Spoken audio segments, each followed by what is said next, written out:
Assalamualaikum warahmatullahi wabarakatuh. Baiklah, kami dari kelompok 5 akan menampilkan hasil presentasi kelompok 5 tentang askan pediatrik dan maternitas asuhan keperawatan anestesiologi pada kanker serviks. Kelompok 5 yang beranggotakan saya sendiri Laras Putradirja beserta anggota lainnya Junisa Syafiah Anjani dan M. Fauzan Abdallah.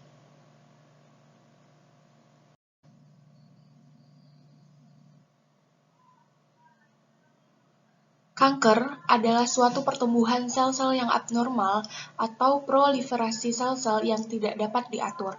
Nah, tingkat proliferasi antara sel kanker dengan lainnya itu berbeda. Perbedaan sel kanker dengan yang sel abnormal itu terletak pada sifat sel kanker yang tidak pernah berhenti membelah. Kanker merupakan suatu kegagalan morfogenesis normal dan kegagalan diferensiasi normal. Artinya, pertumbuhan kanker tidak dapat dikendalikan dan tidak pernah memperoleh struktur normal, serta fungsi khas jaringan tempat sel kanker itu tumbuh. Berikut sifat-sifat sel kanker. Ada yang pertama, bentuk dan struktur sel bermacam-macam atau disebut dengan polimorf. Kemudian tumbuh autonomi, mendesak dan merusak sel-sel normal di sekitarnya, dapat bergerak sendiri atau amoeboid, dan tidak mengenal koordinasi dan batas-batas kewajaran. Nah, berikut penyebab kanker. Penyebab terbentuknya sel kanker itu disebabkan oleh mutasi dari sel-sel yang normal sehingga mengalami pertumbuhan sel yang abnormal dan diferensiasi fungsi sel. Nah, setiap manusia itu terus-menerus membentuk sel-sel yang memiliki kecenderungan untuk menjadi kanker. Namun, sistem kekebalan manusia bekerja seperti burung pemakan bangkai yang akan menggigit sel-sel yang abnormal untuk menghentikan kegiatan permulaan sebelum sempat memulainya kegiatan sebagai sel kanker. Nah, berikut pengertian dari kanker serviks. Kanker serviks itu adalah tumor ganas yang tumbuh di dalam leher rahim atau serviks yang terdapat pada bagian terendah dari rahim yang menempel pada puncak vagina. Kanker serviks itu merupakan gangguan pertumbuhan seluler dan merupakan kelompok penyakit yang dimanifestasikan dengan gagalnya untuk mengontrol proliferasi dan maturasi sel pada jaringan serviks. Berikut ada anatomi dan fisiologi dari alat kelamin pada wanita. Nah, yang pertama itu ada genitalia externa. Bagian terluar dari alat kelamin wanita itu terdiri dari mons veneris, ada vulva, kemudian labia mayora, dan yang di dalam ada labia minora, vestibulum, himen atau selaput darah, dan perineum. Nah, kemudian pada genitalia interna atau bagian dalam itu terdiri dari vagina, uterus, ovarium, dan tuba fallopi. Nah, berikut ada etiologi patofisiologi dari kanker. Nah, penyebab terjadinya kelainan pada sel-sel serviks itu tidak diketahui secara pasti. Namun, ada beberapa faktor resiko yang berpengaruh terhadap terjadinya kanker serviks, yaitu diantaranya yang pertama ada HPV atau Human Papilloma Virus.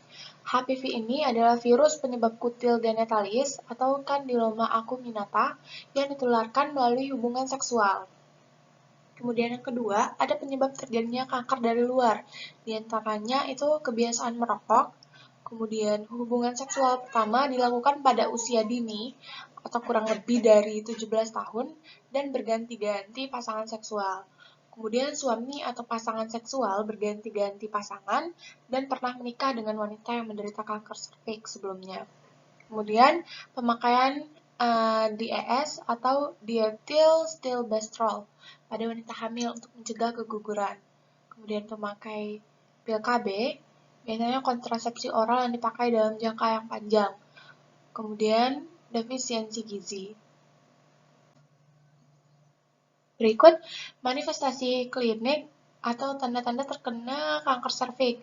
Yang pertama itu keputihan yang makin lama makin berbau itu akibat infeksi dan nekrosis jaringan. Kemudian yang kedua ada pendarahan yang dialami segera setelah senggama, itu sekitar 75-80%. Nah, perdarahan yang terjadi di luar senggama, perdarahan spontan saat defeksasi, perdarahan di antara haid, rasa berat di bawah dan rasa kering di vagina, anemia akibat pendarahan yang berulang, dan rasa nyeri akibat infiltrasi sel tumor ke serabut saraf. Berikut tahapan dari kanker serviks. Ada tahap 0, itu ketika kanker in situ. Kanker terbatas pada lapisan epitel, tidak terdapat bukti invasi. Nah, tahap 1 itu karsinoma yang benar-benar berada dalam serviks. Proses terbatas pada serviks maupun yang ada perluasan ke korpus uteri. Kemudian ada tahap 1 itu dibagi menjadi 2 lagi, ada tahap 1A dan tahap 1B. Kemudian ada tahap 2. Tahap 2, kanker vagina, itu lesi itu telah menyebar di luar serviks hingga mengenai vagina atau area pada cervical pada salah satu sisi atau kedua sisi. Kemudian tahap 2 ini juga dibagi lagi, ada tahap 2A, tahap 2B. Nah, kalau tahap 2A itu penyebarannya hanya perluasan vagina saja, tapi parametriumnya masih bebas dari infiltrat tumor. Sementara tahap 2B itu penyebaran sudah ke parametriumnya. Kemudian ada tahap 3. Tahap 3 itu kanker mengenai sepertiga bagian bawah dari vagina atau telah meluas ke salah satu atau kedua dinding panggul. Tahap 3 juga dibagi lagi menjadi 2, ada 3A dan 3B. Kemudian tahap 4, itu proses keganasan telah keluar dari panggul kecil dan menyebabkan mukosa rektum atau kantong kemih yang dibuktikan secara histologik, atau telah terjadi metasis keluar panggul atau ke tempat-tempat yang jauh. Tahap 4 itu juga dibagi lagi menjadi 2, ada tahap 4A dan tahap 4B. Nah, tahap 4B ini telah terjadi penyebaran yang lebih parah dibandingkan tahap sebelumnya. Kemudian berikut penata laksanaan dari kanker serviks. Ada sitologi, kolposkopi, biopsi, dan konisasi. Berikut pencegahan dari kanker serviks. Ada 3 pencegahan yang dapat dilakukan, yaitu primer, sekunder, dan tersier. Primer itu pencegahan kanker serviksnya merupakan kegiatan yang dilakukan oleh setiap orang untuk menghindari dari faktor-faktor yang dapat menyebabkan kanker. Sementara pada pencegahan sekunder itu deteksi dini dan screening. Tujuannya pencegahan sekunder itu adalah untuk menemukan kasus-kasus dini sehingga kemungkinan penyembuhan itu dapat ditingkatkan. Kemudian ada pencegahan yang terakhir, tersier. Tujuannya itu untuk mencegah komplikasi penyakit dan pengobatan sesudah gejala klinis berkembang dan diagnosisnya sudah ditegakkan. Kemudian, di sini akan membahas tentang asuhan keperawatan anestesiologi dengan tindakan histerektomi pada kanker serviks. Sebelum memulai pembedahan, itu ada beberapa persiapan pasien preoperasi, di antaranya ada anamnesis, yang kedua ada persiapan psikis atau psikologis, yang ketiga persiapan dan pemeriksaan fisik, keempat ada pemeriksaan ampel dan lemon, kemudian persiapan alat, persiapan obat-obatan, dan yang terakhir informed consent. Nah, berikut masalah kesehatan pada pre-anestesi. Di sini ditegakkan permasalahan kesehatan yaitu ansietas yang berhubungan dengan ancaman aktual atau persepsi ancaman terhadap integritas biologis akibat prosedur invasif atau prosedur pembedahan. Nah, tujuannya setelah dilakukan tindakan selama 1x5 menit, masalah cemas itu dapat teratasi dengan kriteria hasil pasien tampak lebih rileks, pasien tidak tegang dan kooperatif dalam menjalani prosedur tindakan, serta tanda-tanda vitalnya dalam batas normal. Kemudian intervensi yang dapat dilakukan untuk mengatasi masalah kesehatan tersebut adalah yang pertama, bina hubungan saling percaya bersama pasien, kemudian orientasikan klien pada lingkungan yang menggunakan penjelasan yang sederhana, bicara secara perlahan dan tenang, kemudian motivasi klien untuk menunjukkan ekspresi perasaannya, dan ciptakan suasana yang tidak mengancam secara emosional, serta berikan pengetahuan terkait prosedur tindakan bedah yang akan dilakukan. Kemudian, permasalahan praanestesi yang kedua, di sini diangkat tentang nyeri akut, berhubungan dengan agen cedera biologis. Nah, tujuannya itu setelah dilakukan tindakan kepenataan anestesi selama 1 kali 10 menit, diharapkan masalah nyeri akut teratasi dengan kriteria hasil. Pasien dapat rileks, skala nyeri menurun, tanda-tanda vital dalam batas normal. Nah, intervensi yang dapat dilakukan yang pertama itu identifikasi lokasi, karakteristik, durasi, frekuensi, kualitas, dan integritas nyeri melalui PQRST. Nah, kemudian yang kedua, identifikasi skala nyeri. Yang ketiga, berikan tindakan non-farmakologis untuk mengurangi rasa nyeri dengan teknik imajinasi terbimbing atau relaksasi napas dalam dan posisi nyaman. Ini biasanya untuk nyeri yang masih ringan sampai sedang. Kemudian, kolaborasikan obat-obatan anti nyeri bersama dokter penanggung jawabnya. Kemudian di sini ada masalah kesehatan intraanestesi. Masalah kesehatan intraanestesi yang diangkat pada kasus kanker serviks ini yaitu resiko pendarahan berhubungan dengan efek samping terkait terapi atau pembedahan. Nah, tujuannya setelah dilakukan tindakan selama 2 jam, diharapkan risiko pendarahan tidak terjadi dengan kriteria hasil. Keparahan kehilangan darah tidak terjadi.